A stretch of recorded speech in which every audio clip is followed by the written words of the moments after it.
Hey guys, what's up?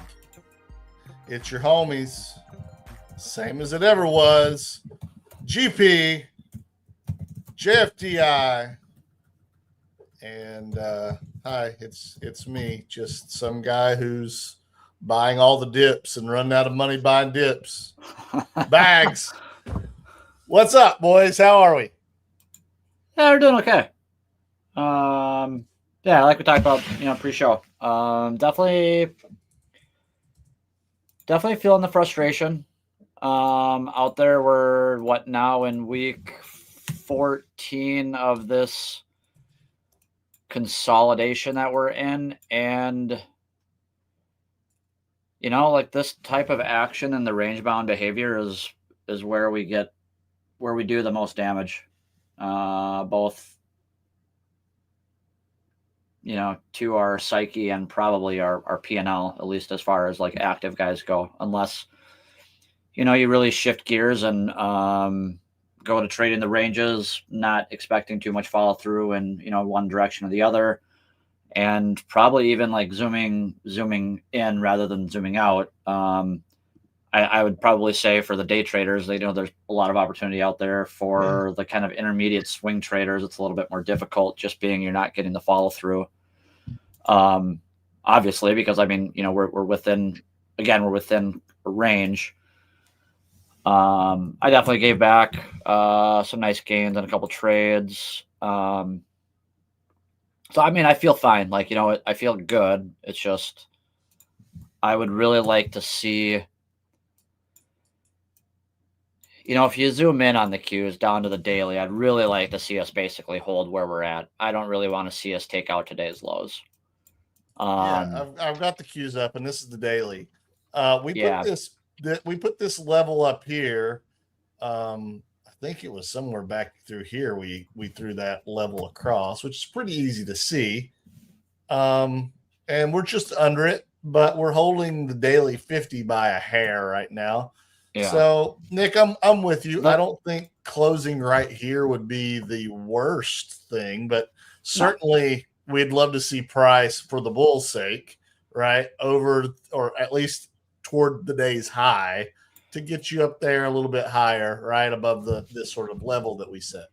Yeah, the SPY is definitely showing relative strength compared to the Qs. Yeah, tech is getting wrecked. Yeah, SPY is holding above that 1120 candle, and unfortunately the Qs aren't. And I don't know, when I see those high volume candles and price kind of dips within it, I'm always gonna, at least in the back of my mind, think that there's a potential to test the low end of that candle. Sure. If you zoom out to the weekly, that wouldn't really look that bad. It would kind of be a fifth leg within this range, pending we can kind of hold like 590-ish on the Qs, 585, 590, like that, like on a larger time frame. That would look pretty. On the Qs. I thought we were talking about the SPY. On the Qs, yeah, sorry. We're really not that far off. It's like, having to really be patient with it. And like, that's kind of the frustrating thing. It's like, okay, if I can sit here and say like, yeah, if price pulls in there, it's going to look pretty. But at the same time, I have to have the wherewithal and the patience and the discipline to say, now's not my time to be pressing on the gas. I got to sit on my fucking hands and go do other things. But I don't know. I remain optimistic. Oh yeah, go ahead. No, GP, how are you looking at it? Because last week you were a little frustrated, maybe, and maybe you're still frustrated with just the way some of the price action was going, and just want to check in on you and see what your thoughts are. Well, 2025 for me has seen the evolution of swing trading to day trading to now hourly trading, and by the end of this week, I'll probably be at a 4-minute candle. Motherfucker! It is the dumbest shit on the planet. Like, do me a favor, bring up the NQs.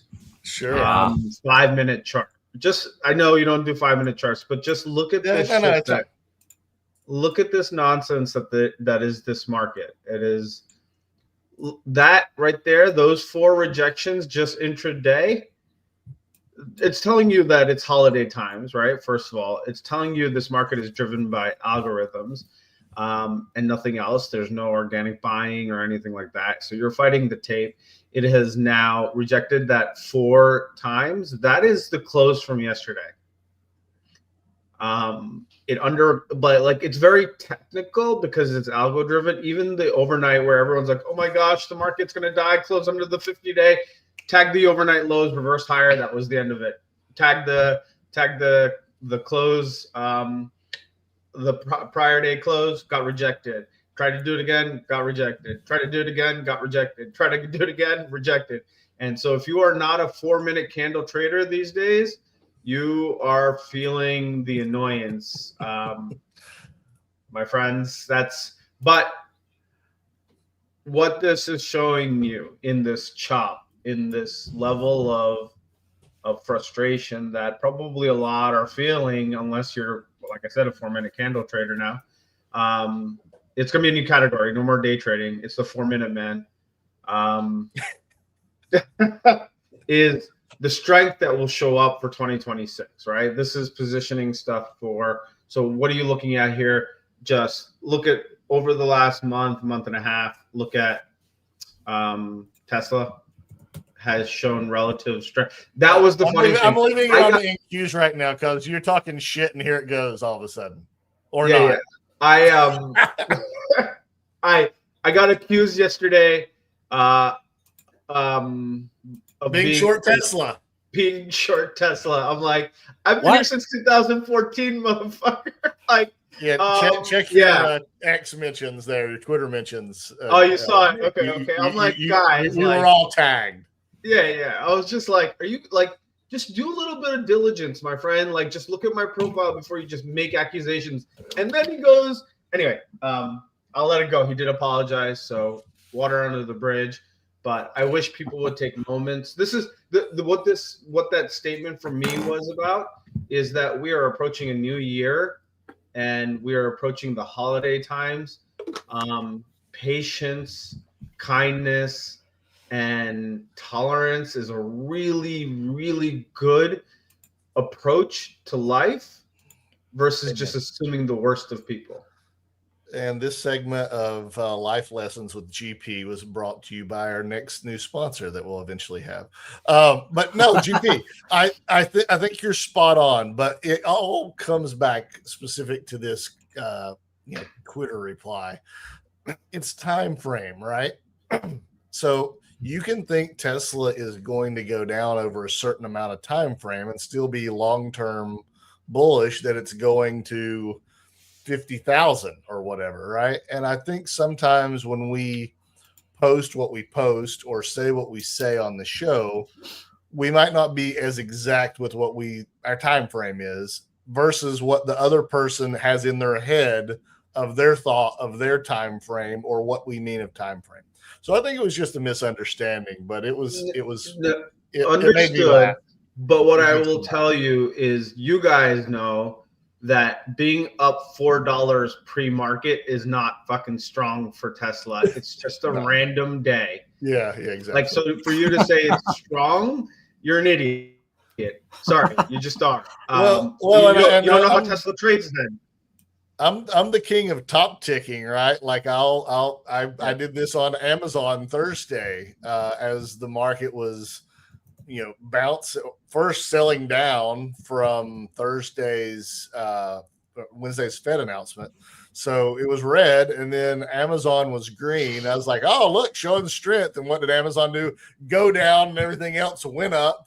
So it's like, I think sometimes we got to give folks grace. And I call him an idiot. I'm sorry. I don't mean to call him an idiot. I think for me, the trigger is when people see stuff like that, and people who have followings and get respected around the board, is that like the first thing they'll do is look for calls. Not everyone is educated or a trader or following stuff. So that was my whole point of like having that conversation, not to be. I think for us, right, like we're trying to get something out that's in our head too, right? And we can maybe not put it together as well as we would like. And I think somebody's strength versus somebody's weakness, right, is perception. But speaking of weakness, we've had a lot of weakness since Thursday after hours after Broadcom reported and basically slid the whole market. Nick, this was that scenario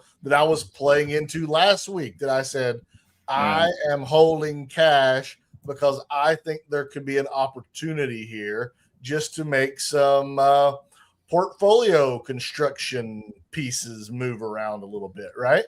And I still am heavily convicted in Broadcom. I'll repost my huge piece about what I said after earnings. But I just think that what was reported in the ER is just it's a high quality problem. They have billions of dollars of backloaded business that's still waiting to come on. But with Broadcom sinking, Oracle had sunk Wednesday, right? Then we had Broadcom sunk Thursday. And I just think the whole thing increased this tech fear and this AI bubble fear that we have heard about now for months.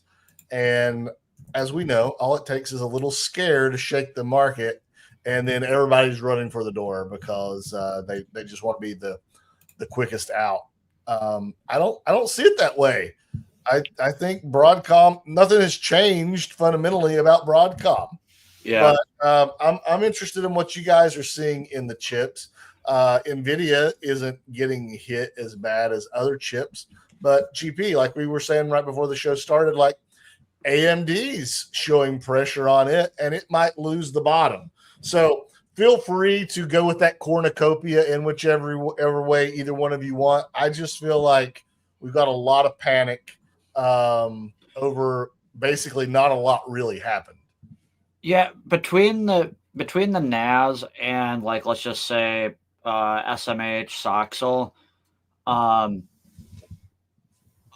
I would say that like it's funny because John's been giving me a lot of shit about calling Microsoft 400 or Microsoft 420, and I was just trying to like say that if the market decides to flush, I could see like you could get an opportunity. Okay, so like let's just look at Broadcom for instance before I pull up Microsoft, or we talk about Microsoft. So like Broadcom, you had a range from basically like 330 to about 380, 385. The price action pre EPS you could define as like a breakout failure because post EPS we basically like sold off right back into the range. Being that the breakout failed, I could make an argument that maybe Broadcom wants to go back after 300, fill that gap, 310, even like undercut it. You've got the 200-day at 280. I'm not saying that I think that's going to happen. I'm just saying that I think that there's a possibility of it. Sure. Where price is sitting right now, it's basically sitting on the floor of the prior range that it was at, basically like, 330, 340. And again, like if the market decided to flush, it wouldn't really be that like 340 to 300. Like I personally don't view that as like a huge flush, but definitely a flush. And kind of same thing with like, to point to Microsoft as well. It's like, Microsoft sold off. It's been kind of fluttering around the 200-day. And typically like when you get the price action around the 200-day, it's going to be kind of sloppy anyway. But it does have a little bit of a bear flag look to it. Or you could argue the double bottom. Either way, I was just trying to I find myself trying to defend myself. I'm just saying if the market decided to flush and we saw weakness come in, to see Microsoft go from 475 down to 400 or 425 or 430, like it's really not, it wouldn't take much for that to happen. Like it's an expensive ass stock. Like it could literally flush to 400, 420 in like 2 or 3, maybe 4 trading sessions. It wouldn't, like I said, it wouldn't take much. The McClellan is sitting at neutral territory right now. After coming off of a slightly overbought reading. So if price is trending up and we push into an overbought reading, price comes in and we're back into neutral territory, it's basically telling you that there's really room for price to move in either direction and in kind of a violent way. So yes, we could totally flush because we've got plenty of room from a neutral reading into an oversold reading, but we also have plenty of room to resume trend and kind of bounce on out of here, because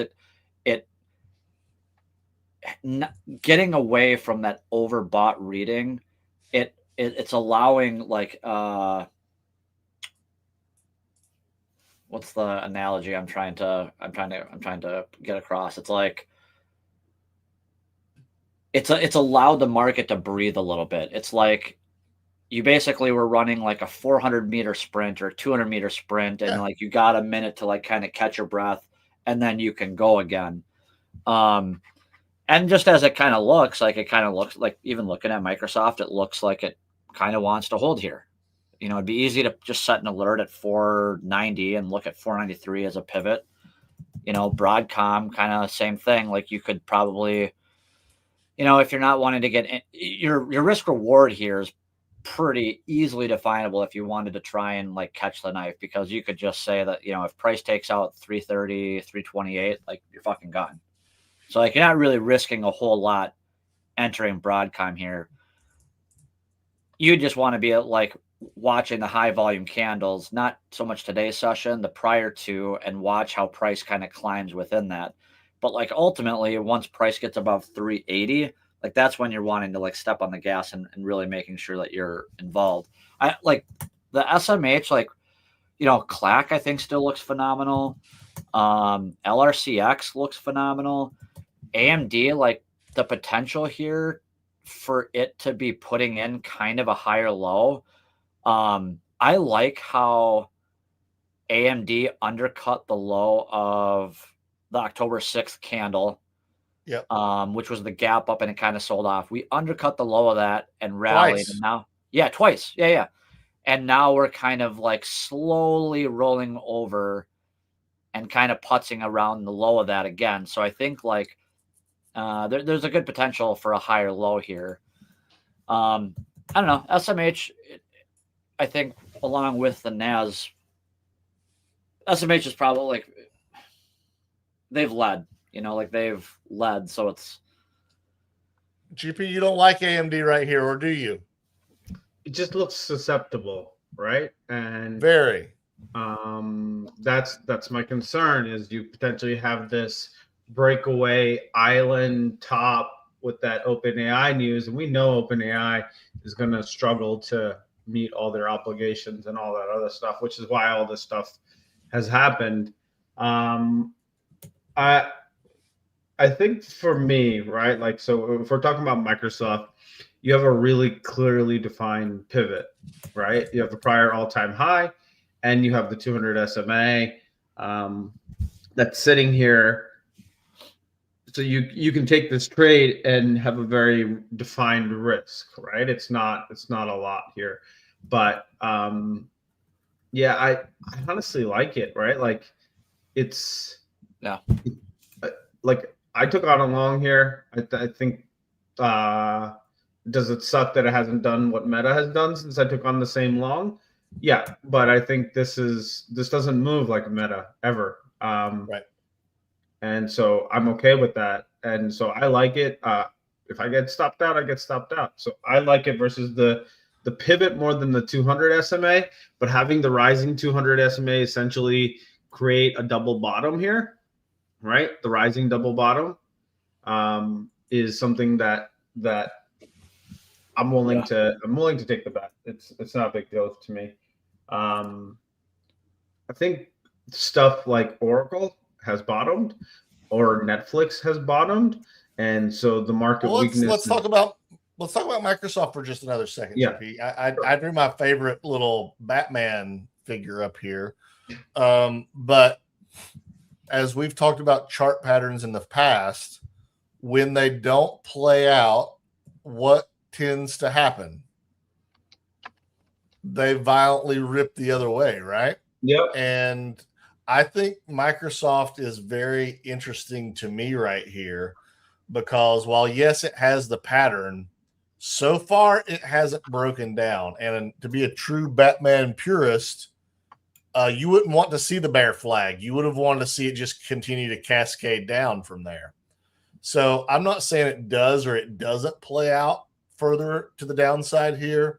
I'm with you, GP. I think that you could have a very defined trade on in Microsoft. And if it doesn't play out to the downside, it's probably going to hit the hit stick and go higher. It looks similar to the April bottom, right? In Microsoft. Yep. Bounced on heavy volume and immediately came back to retest it like 2 weeks later, right? Essentially to that area, and then ripped off that. So I like it. And then gone. Yeah. So I'm not saying it does that necessarily, but no, but it's a defined risk. Not continuing that pattern to the downside is kind of like you have susceptible or warning signs for the bulls. There's also that warning sign for the bears. Yeah. Oracle. So let's go Netflix first, right? Netflix has been a dog for, so remember, I think it was what, last year or earlier this year, I was like, I'm selling the rest of my Netflix shares at this level. Guess what? Guess what that level is? Where it's sitting. I sold it at 929, I believe. So 92.90. And yes, everyone said it was going higher, and yes, it did go higher, but it's literally right back to where I sold earlier this year or late last year, whenever it was. And now yesterday, like it couldn't stop going down. And then yesterday, a ton of puts were being sold. And then look at that, all of a sudden magically green. So Netflix has taken a 45% haircut from the top. Yeah, 134 to 190 to 92. 30%, yeah. So this is very similar to what happened the last time it split shares in 2015. It went to like 137 or whatever it was. They did a 7-for-1 split then. If my memory serves me right, it was 700. It went to like 100. It went to like 137 kind of base. We talked about this, right? I'm not going to be touching Netflix for a while. It's got to base out, but it's essentially that 2014, 15 timeframe, whenever it was that it split and went sideways. It was literally the same levels, the 130s. I'm not saying that it matters because market caps and stuff, but it's just irony ultimately. You think would you be watching? I feel like Spotify and Netflix both trade very similarly. They have recently, yes. Do you think that you could be watching either them as a pair to kind of get a good feel for when they do bottom out? I guess the reason I'm asking is I was looking at Spotify and kind of thinking that maybe 500 might act as a magnet if it wants to continue weaker. And I didn't know if, like, you know, if let's just say, you know, it did pull back to kind of 500, like that might mean like Netflix, like let's just say low mid 80s. Would you be interested in getting involved in either of those down there? I'm not interested in either one of these names, right? Like this is a market gauge for me now. When I was in it, when it was 78% off and then 4x, that was my thing. Am I still holding shares in another account that I bought years and years and years ago? Yeah, sure, those are still there. But the swing trade, so to speak, is gone, and I don't have an interest in putting this on. It's just been this Netflix chart topped out in February and has pretty much sideways since, and is breaking down. So it's something to keep an eye on. But I don't have an interest in either one of these names. I think there's going to be much better opportunities in the physical AI space, so to speak. I don't like. Obviously, people are concerned that there's no real world impact of AI, and it's just .com. And I can tell you, for the last 400 miles, I haven't touched the steering wheel, and it parks it in my driveway and in my garage. So if you think sweet. AI, dude, it is bananas in terms of what. I'm not saying Tesla has to solve it. Obviously, I would like that because I'm a shareholder, but it's look. Rivian just had their AI day. Rivian had a huge move following that. That looks strong as hell. If you're talking about physical AI, and I think they're using more LiDAR to base their AI, but if you're talking about physical AI and real life improvements, I am all, especially the Jersey drivers, I am all for self-driving and everyone behaving the exact same way, so it's not super frustrating. But Yeah. we are very close, if not fully there, in terms of solving this as a whole, right? So the combination effort, Tesla's leading, Rivian's leading, all these guys are leading to put this physical AI version into a real life implementation scenario. Like, I think about the possibilities. I'm like, my dad's 80, right? And so Yep. as he gets older, and I may not be able to take him to every appointment and do stuff like that. But like, Dad, I'm gonna send my car, and it's gonna take you, right? Like, and you're okay, right? Or I'm gonna take your car, and yeah. The Kathy Wood thesis, right? Like your Tesla is home with you charging or whatever, and you decide to unplug it and let it all of a sudden be a taxi, right? Yeah. So that's income for you by just letting your car do something while you don't need it. And I think the applications are amazing when we ultimately get there, if we're not already there. I know out here where I live, we're not there. We don't have the infrastructure. Yeah. It's going to be impossible to do a lot of the things until we're all taken over by Starlink and have the internet beamed to us.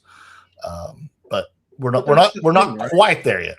That's the thing, right? You have if people talk about industries that'll go away, like, I know areas, but if you're having a major health incident and waiting 5 minutes or 7 minutes for an ambulance to show up versus getting into your car and taking you straight to the hospital, and that 7 minutes can save your life, that time difference. Obviously, you have to be able to get there and get into there, right? But the real life possibilities of all of this stuff, whether it's Tesla, Rivian, whoever, I don't care.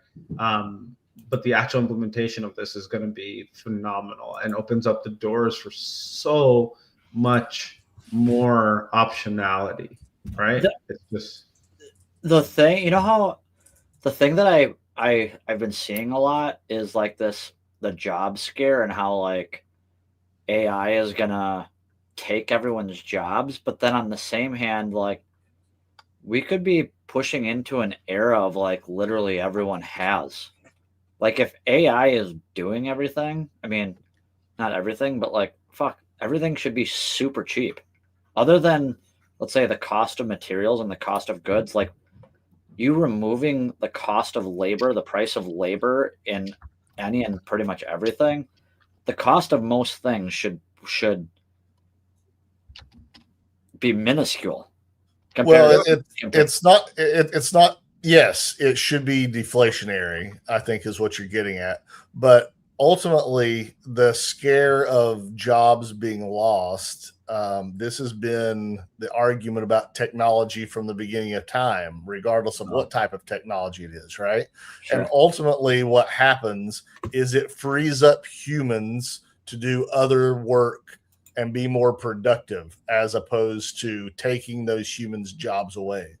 Sure. Hey guys, I mean, hold on. I gotta answer the door. There's an encyclopedia salesman at my door. I miss those guys. So that was our dad joke for the day, GP. I won't close with one. We'll let that one stand. I approve. But Nick, my point is, yeah, there's a lot of scare, right, about a new technology, and yes, Yeah. there will be a transition of people who no longer to need do those specific jobs to need to find other ways of being productive. And the Sure. smartest companies, what they will do, sure, they may have to reduce some headcount in some places, but the vast majority, they will still be hiring and they will still be bringing on those humans to do different roles. So ServiceNow, they decided to buy, or it's rumored that they're going to buy a AI security platform, right?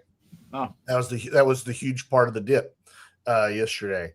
Well, what's going to happen is these agents are going to help in the work. The ServiceNow platform is to allow IT professionals to not have to worry about the manual tasks, whether it's closing out tickets, opening out tickets, whether it's working on simple cybersecurity things. They're not going to have to worry about that. They're going to be able to deploy their resources, their human capital and energy into building these things or installing these things in the real world environment around their companies and in different areas where their companies can grow. So you're taking an IT support specialist out of going to fix your printer or doing a basic malware sweep of the computer, right, to being able to allow them to do more premium and productive things. So that's the way this is all going to work out. Is it going to be messy between now and then? It always is, but it shouldn't be a huge development. And I'm not just talking about ServiceNow here. AI shouldn't be a huge development in reducing the number of jobs. It should actually bolster, if not make people's jobs more impactful. Sure. Yeah, I mean, exciting times. Exciting time. The whole point of that conversation was that if we talked about this before we started the show, in what is the so-called bubble, in the last year, nearly every chip name not named Broadcom, NVIDIA, and TSM experienced 80% drawdowns. Dude, AMD went from $227 all the way to $78 in the middle of it. Was ugly. Huh? It was so ugly. But Dell, across the board in this so-called bubble, we've had 80% drawdowns in pretty solid businesses, right? And then you're experiencing. Look at Oracle right now. This is all rotational and all that other stuff. They'll keep doing it. While Oracle has been shitting the bed, take a look at ASML. Right? Take a look at, it's all rotational in my opinion, right? Take a look at Synopsys. Oh, I'd love to look at Synopsys with you. Right? Take a look at Marvell. Take a look at, what else was it? Micron. Right? We can go across the board too. But so they keep scaring you with these narratives in AI, but it's just rotation within it, right? And so right now the rotation was to AMD and it was to other Oracle initially, and then those will now fall off. And then that's why I think AMD looks a little suspect, because if it's in the same bucket, I think you can go back and fill the gap, right? But Oracle to me looks like it's bottomed, right? I know people don't want to see it and do it, but it's the sentiment in Oracle is terrible. It's so bad that they're releasing rumors to drive the price down further, right? To say they're all I see on X is they're gonna credit default swap. Their debt is being priced like trash or junk. And Larry Ellison has been in this business since 1980. He's married more women than drawdowns you can ever take in the market. This guy, but he's one of the OG assholes of tech, right? Larry Ellison, Steve Gates, Bill Gates, and Steve Jobs, the three we've talked about this a bunch of times. These are just normal drawdowns, right? Like this is what happens in these things.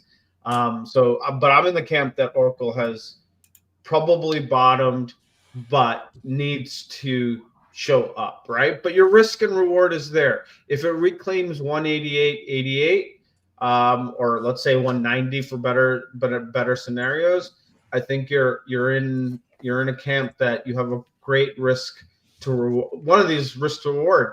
If you buy it here, you have a stop of, what is it, 183? I saw this chart on somewhere earlier, and I was like, you really think this is coming down to the 200 week just to do that? Like, maybe, I don't know. It can. AMD did, right? All this crap. Yeah, no, I'm not saying it can't. Anything is possible.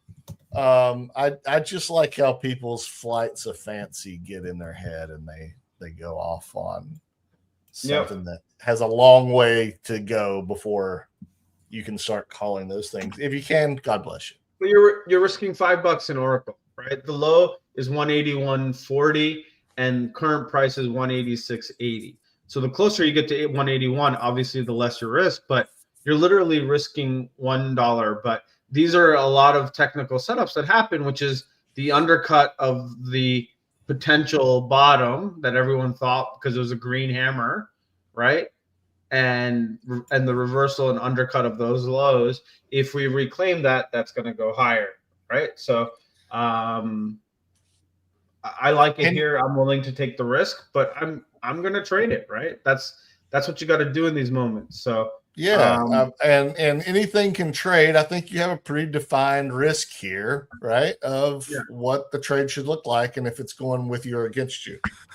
Speaking of ServiceNow, Nick, I'm really considering this as a piece of my portfolio, and I'm just interested. This is the chart request from me to you. It's like a little Valentine I'm shooting your way. What do you think about ServiceNow as we look at it here? I think are you on the weekly? Yeah, you're on the weekly. I am. Perfect. So if you connect the lows from looks like, what is that? Early June 2024 to the low in April of this year, and then kind of connect the highs. You have a channel, kind of a symmetrical looking triangle kind of building out.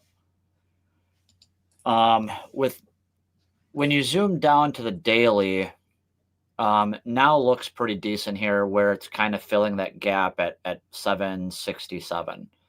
But then, when you zoom in, but then when you zoom out and you look at the weekly, it does look like it has a little room down to kind of 720, 730.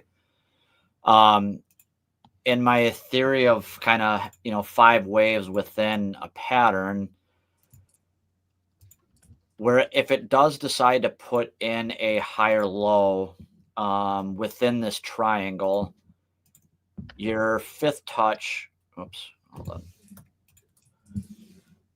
Your fifth wave is kind of like where it's sitting, like between here and kind of that 720, 730 area. So that you do have a little bit of potential downside. It would look, again, when you zoom out, it would look very pretty, I think, to see a little bit more weakness here before it bounces. But that fifth wave and where it would put a higher low in there is also in alignment with kind of a prior pivot high. And so, like, if you kind of just, draw a little zone heading back to the 2021 highs, all the way across, you'll see like quite a few areas of confluence here, basically between that 680 and like 700. I don't know. I think now looks great. My style, I kind of, like I'd mentioned pre-show, like I'd be waiting for more of an ABCD leg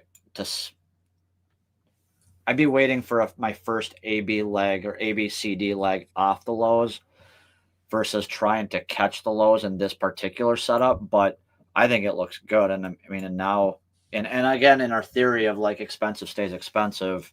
Yep. They're actually doing a split tomorrow after hours, 5-1. So it's going to get cheaper. Sure.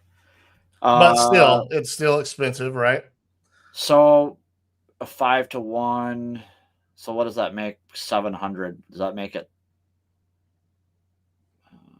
Shoot, I don't even know. I don't know. I on a much larger picture, it'll be about $150 stock. 150. Okay. So if it's if it ends up, let me think here. Yeah, I don't know. Again, zoomed out, I love it and I like the look of it. I don't particularly like that. The long-term moving averages are kind of flatlined, if not kind of trending down. With at the same time, prices on a larger picture, prices in a range, so that should be to be expected. Once price does kind of turn up, hopefully it doesn't take too much to kind of get those long-term MAs. But if you're talking like one of your, or turning this into kind of one of those anchor trophy-like positions, or yep, you're in it for a little bit of a longer haul than short term. So I went with the monthly. That's usually where I start when I'm trying to get a bigger name. And I don't know if you guys see what I see, but I'll tell you what I see right here. And I think we got the first two lines right. Yep. But I think we missed this guy.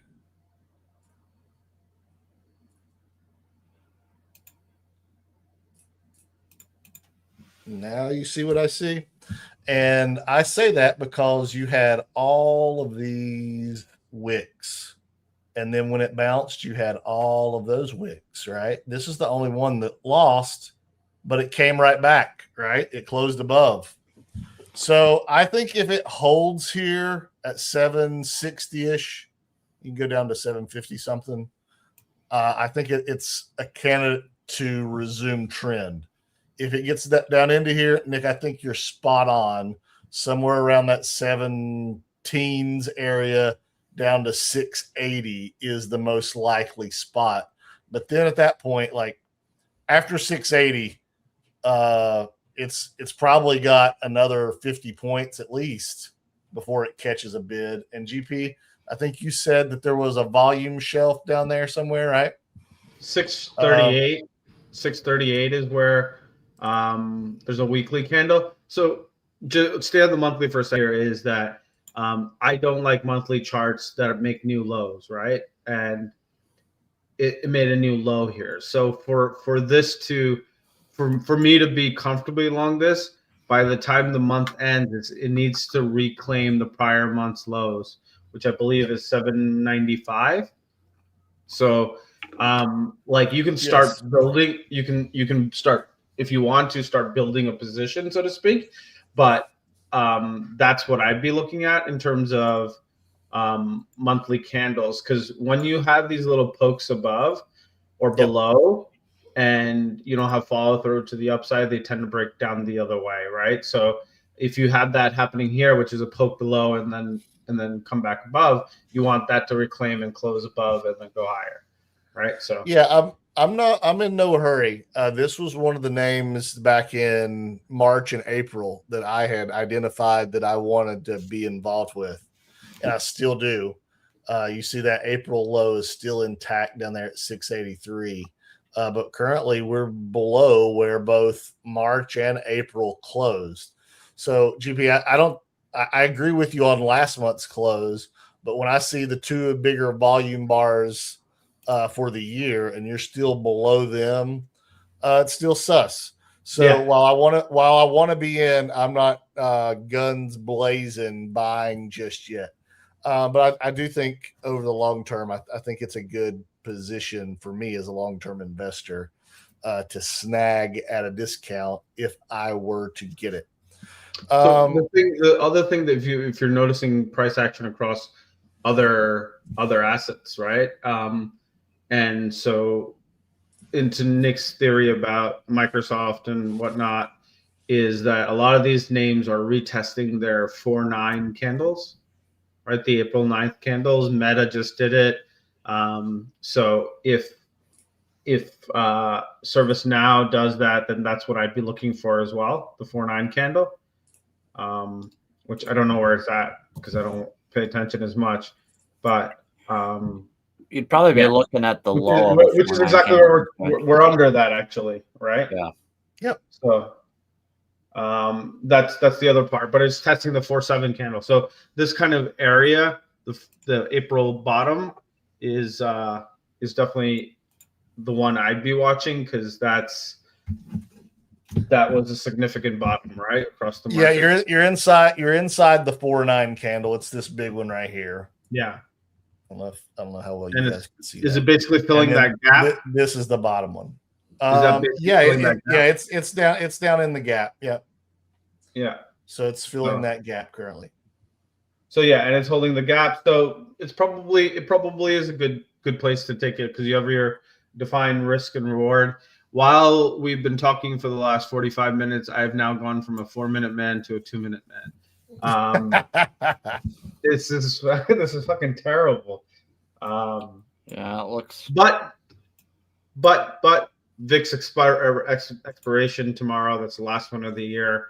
So hopefully that unlocks some moving potential. It could be to the downside, could be to the upside. You'll have to see. It's also Japan rate. I think a lot of the weakness in tech in general. Yeah. The fucking yen carry trade. Right. But I think the Japan trade is what's been influencing this because everyone knows it's coming. So they've been deleveraging into that event. So my thought process has been that we wick down on that news, so to speak, right? Maybe we get a major sell-off of like 2 to 3% or something like that, wick low and then reverse higher. But that's been my theory is like they're not waiting for the yen carry trade to happen again. They're already deleveraging into it, right? So yeah, Cookie posted yesterday. If I love buying discounts, then I'll love Wednesday, Thursday, and he was meaning, obviously VIX expiry.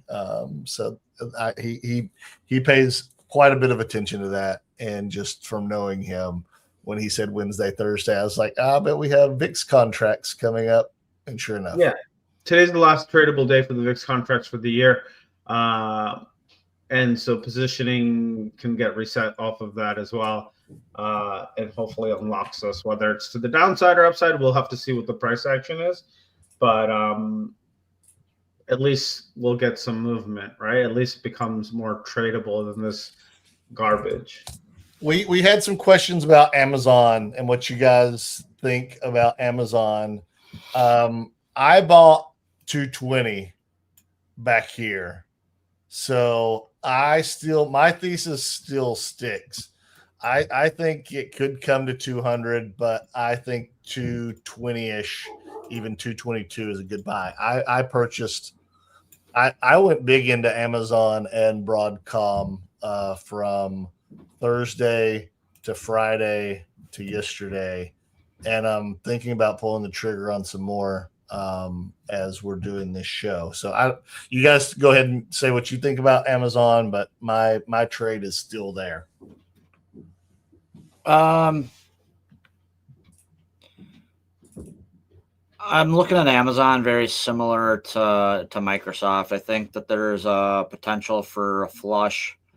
And I think if we get that flush, I think Amazon could potentially head back to kind of like the 200, like 195, 200. For me to think that's going to happen. Obviously 215's got to get taken out first. Like that's the pivot low. So I would be looking at like and the 200 SMA. Yeah, right. So on a shorter term, like if I was looking to get involved with Amazon to the long side, I'd be looking for like a gap down and like an open around 215, and I'd probably be buying it off the open largely as a day trade, and then peeling it off to like, let's say you get the gap down, price gap opens, let's say 215, rips all day, closes strong. I'd be peeling off a lot of my position to then swing it but the premise would change and shift into looking at it as a double bottom there, where 238 then turns into the double bottom confirmation.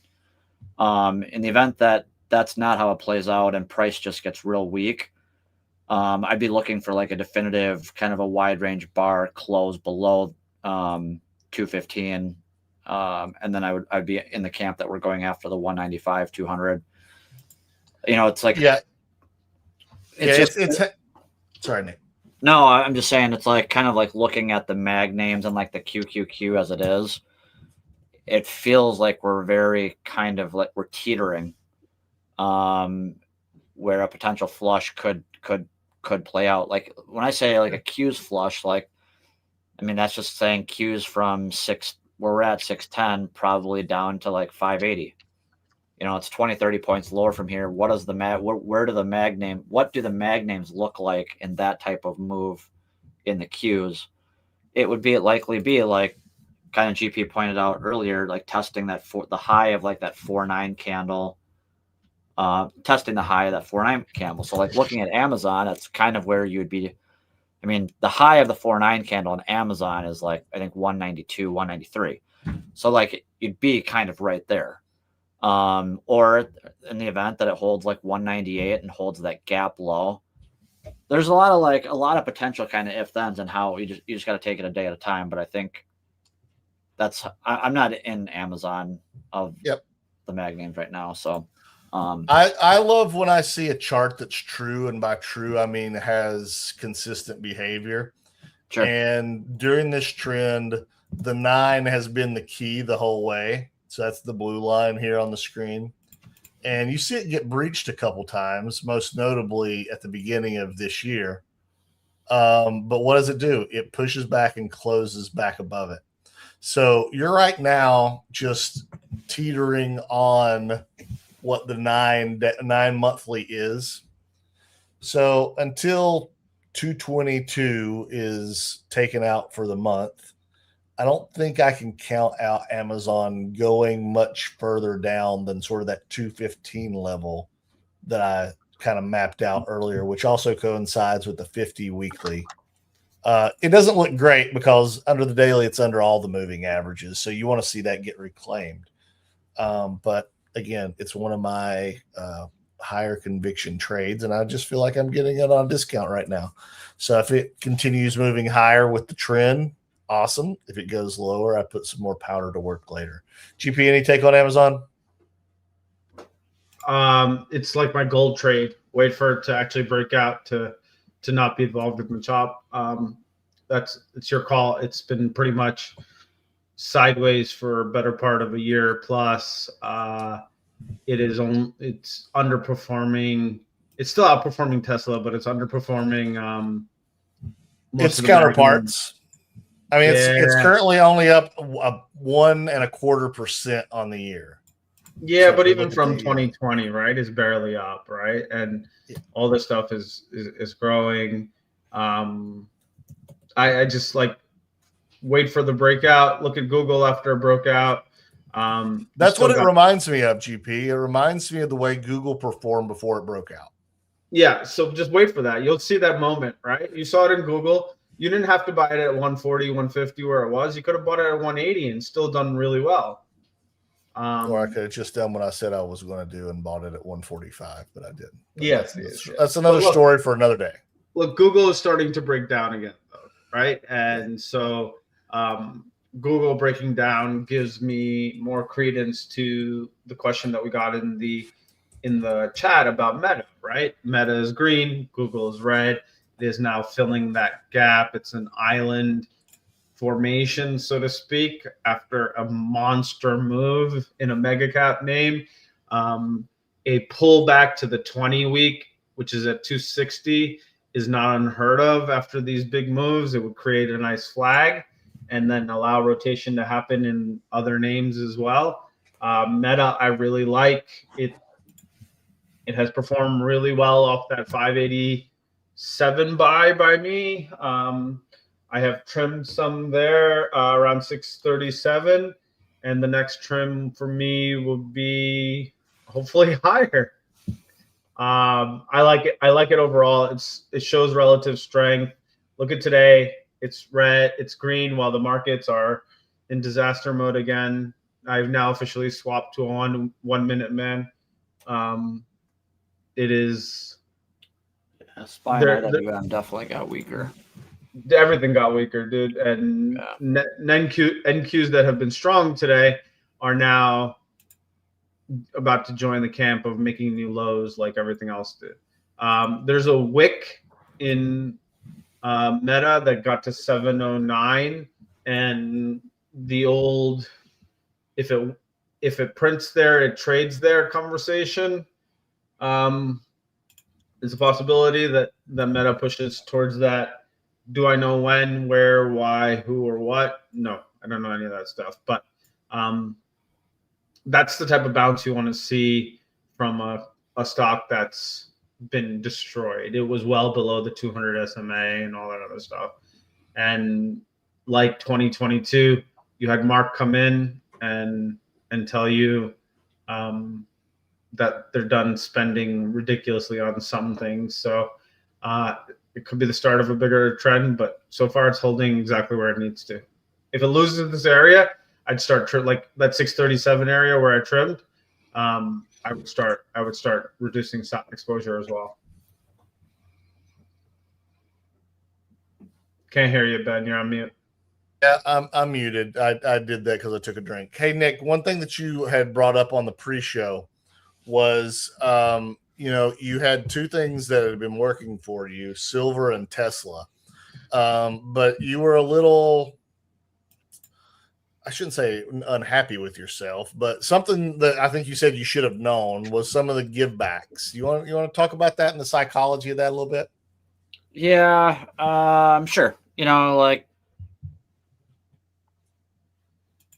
DigitalOcean, I was getting a little bit more aggressive in it, and there was there was that inner voice, as price kind of pushed into 50, was like, hey, like start peel some off, wait for it to kind of really like break out. And looking at the weekly, I thought it was gonna, I shouldn't say I thought, because I was literally telling myself to peel some off, while at the same time thinking the thing was gonna really kind of go into a definitive stage 2 uptrend. And yeah, so I gave back most of the trade. And it is what it is. Like, you'll never, like I had kind of said, you're never going to hear me on, especially on social media, maybe amongst friends, kind of bitching and moaning about my P&L or even like a losing trade. Losing trades, getting stopped out, it is the cost of doing business. Like, we're going to, the more active of a trader you are, likely, I guess, who really knows what your hit rate's going to be. And you don't really need like a wildly huge hit rate. You can be right 30% of the time and still be extremely successful at this game. It's just, again, like, nobody likes to take a loser. It's just, it's not and it's the struggle with it, or the hard part about it, is that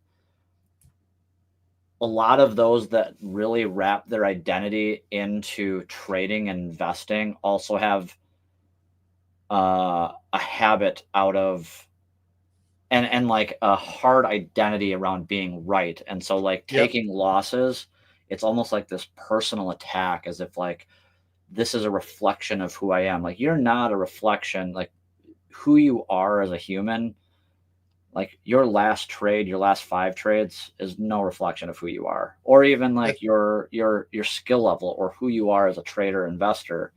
It's just, an odds and probabilities game. And I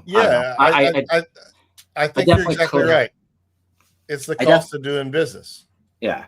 I think my frustration was that, like, was not so much that it was a losing trade as it was a pretty decent trade that I just ignored my own. And yeah, absolutely. Like, looking back, I see the mistake and the error in judgment, not so much in like the trade itself or like how it moved, or the market as a whole. It was totally on me.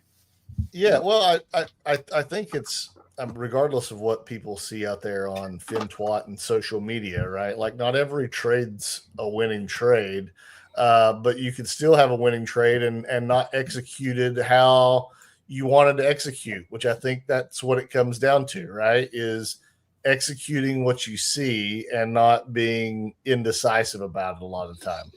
Yeah, totally.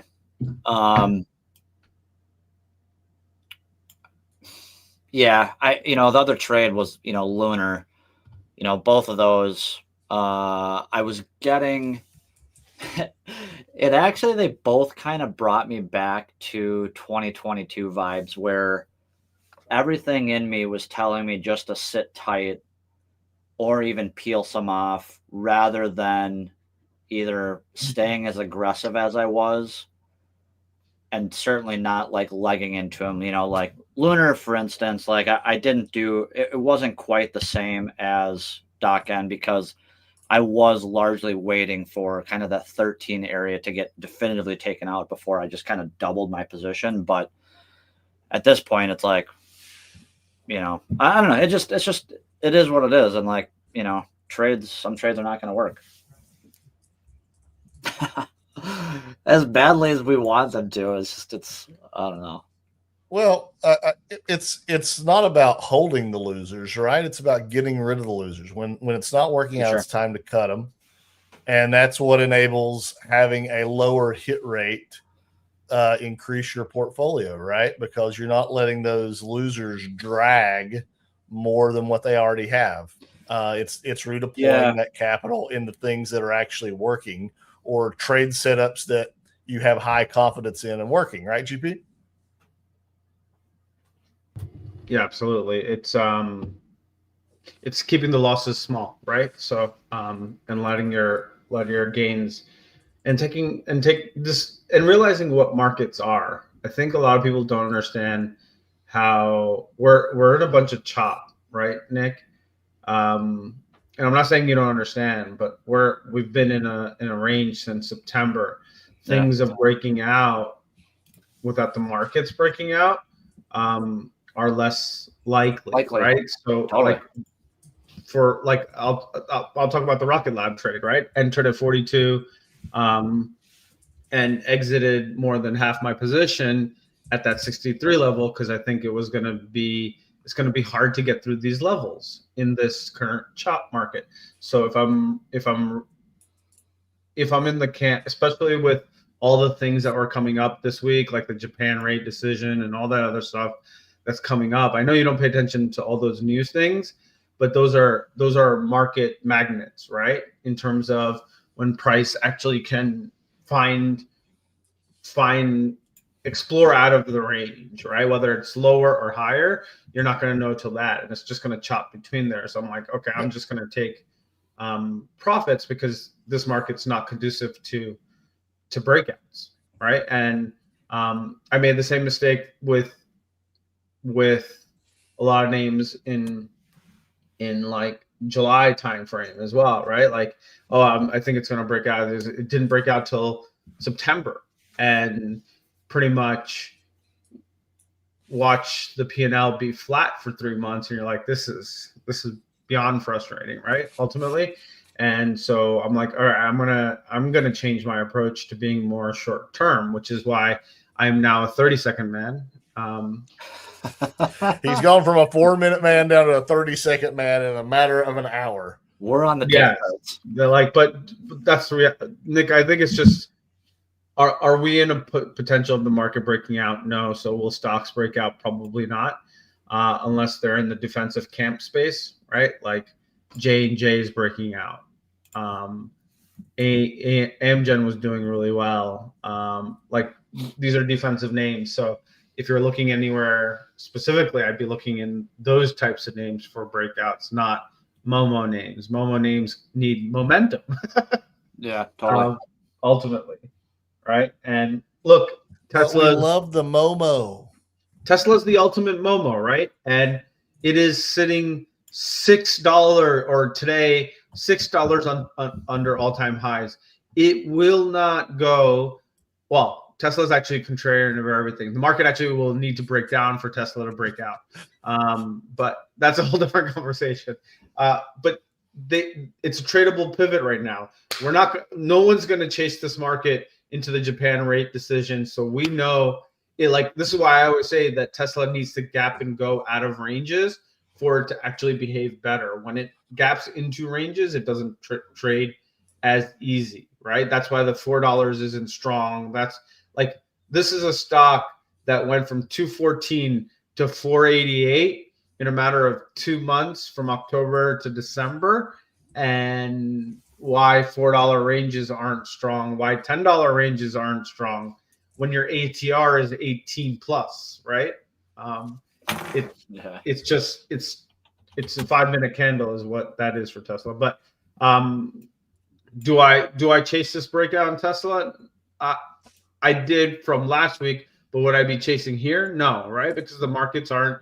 After Thursday, I'll probably chase it a bit more, right? I'll have more conviction that if the markets can go, this can go as well, right? If markets are breaking down, then you'll know not to chase anyway. It's funny. I jokingly will periodically tweet like, hey, even if I'm your contrarian indicator, like, I'm still an indicator of yours. I'm still providing some value here. Yeah. And the more that you, I think, journal and document what it is that you're doing and how you're feeling, you can almost become your own contrarian indicator. And so that's why, like, both Doc N and Lunar hit so hard, is because I didn't personally feel as though the trades were poor, and I felt like the setups were there because the IWM was breaking out. Where the Qs were sitting, they were flagging kind of right below 630. So, like, the reality, the way that I'm looking at it is, the reality is, like, the trades just didn't work out because price ultimately failed. But the indicator in me was telling me to take money off the table. And two, I remember thinking, like, oh, this is it. This is it. Like, this time is not different, but this is the time we're going to go. You talk yourself into it after knowing better. Exactly. Yeah. Like, the funny thing We're is, all guilty of it. Trades, we're all guilty of it. Was that, like, they weren't even actual losers. I just gave back my gains More, in them, exactly. Which I find to be psychologically more damaging than just taking a flat out loser. Because I can take losers all day, every day, trying to nitpick my way into a position. But giving back a trade, it, like, I don't know, like, it kind of gets you under the ribs a little bit. And it's like, God, what the fuck? Like, oh, wait, dude. 110% because that's the mental capital of catching it right and then fumbling it right at the 1 yard line. Yeah. That is what that is. And that is like, oh, that's that false sense of this is mine, or I won. It's ego. Yeah, no, it's ego with a combination of greed. Yeah, it can push higher. It can go just a little bit higher. It's going to break out right here. I mean, we've all said these things to ourselves, right? Once it goes to this number, it's blue skies. Like, we've all had this conversation with ourselves when we're looking at a dead point of resistance, clear in the face. And could it go over? Yes, it can. But the smart thing to do is peel something off, and if it goes over, you still have some on. Yep. And so this is, if you've been watching FinTwit, there's been a lot more chartists that have been right this year because it literally gets to pivots and fails. Like, it's a very, very technical year. Like, there's no outperformance. There's not like Google was one of the standouts, right? But so many names got to pivots and failed consistently. Tesla's one of them. Rocket Labs, AMD, etc. Right? Like, AMD before it had the OpenAI news, got to that 180 something pivot, 181, and boom, failed all the way down to 155. Right? So it's been a full on year of telling you that your resistance is my resistance. Right? So, but that 100% does more damage to your. This is why we talk about saving that mental, which is why I don't like stage 1 bases. Stage 1 bases destroy your mental capital. And so when it goes the first blip higher, you're out, right? You've now captured that 10%. You're like, it's not going to get me again. And you're like, oh shit, there's 30, there's 40. There it goes. 50, 60. I was born in the darkness. Exactly. But look how, like, if you're talking about Amazon, right? Look how soul destroying Google was for so many, and then took off for 120% from that level without even flinching for even a minute, right? And so tell me how many people gave up when it tagged 140, 150. We got to go. We're running long. Since you brought up Google and Amazon again, I just want to say that this looks a lot like, where'd it go? This. Yep. That's all I'm saying. But just go back and look at it. Just go back and look at it. That's all I'm saying. And that's why I would take it when it breaks higher, because it will be the trend, right? Like gold, once it took out 2100 straight to 4400 without flinching. Same here for Amazon. So you can still get 100% move and not buy the bottom. Right, but I have to have the misery in my life to keep my yin and yang. I have to keep balanced, right? Last words, I'll start. I put a post together yesterday about journaling and noting and all the things that we have written rules for ourselves or learned. I upload that into Notebook LM, and now I have a single source of truth of all of my what's in here. And so my last word is trust your process and stay in your process. What's worked for you is going to continue to work, or at least it does for me, until it doesn't. And then if it doesn't, figure something else out. But don't change your process if it's working just because you're bored. It's the worst idea. All right, Nick. Yeah, journal. I actually, for any of those that are listening, I'll make it a point to I'll post on StockTwits a list of kind of journal prompts that I kind of lean into. And I'll link my resources page too, just as far as like some other books and websites and whatnot. And looking forward. Thank you, Randy. Thank you. GP, you already hit us with the dad joke. Hit us with another one if you want to, or you can just give us some nice words to watch the 30-second man do his business here for the last 3 hours of the market. Just what I started with is keep your mind open to the people around you. Not everyone. You just don't know what people are going through, especially around the holidays. So Truth. It's better to show compassion than to show aggression, and give yourself an opportunity to grow. Love you guys. Hey, thanks everybody for watching. Thanks, chat, for being here and being lively. Programming announcement. I put this out earlier. Community Ripple Live is now 1 p.m. Eastern time on Wednesday. So we will see you tomorrow over on the StockTwits channel. Can't wait to be with you guys yet again. But hey, like GP said last week, do us a favor. Like, comment, subscribe, share. All that helps us, and we really appreciate it. We love doing this every week, twice a week. We might be doing it some more. We love just we're market nerds, right? We love talking about it. We get geeked out over it. So anyway, with that being said, see you tomorrow on the Community Rip Live over at StockTwits, 1 p.m. Eastern. It's your boy Bags, JFD, I just fucking do it, and GP. We are out until tomorrow. Thank you so much for watching.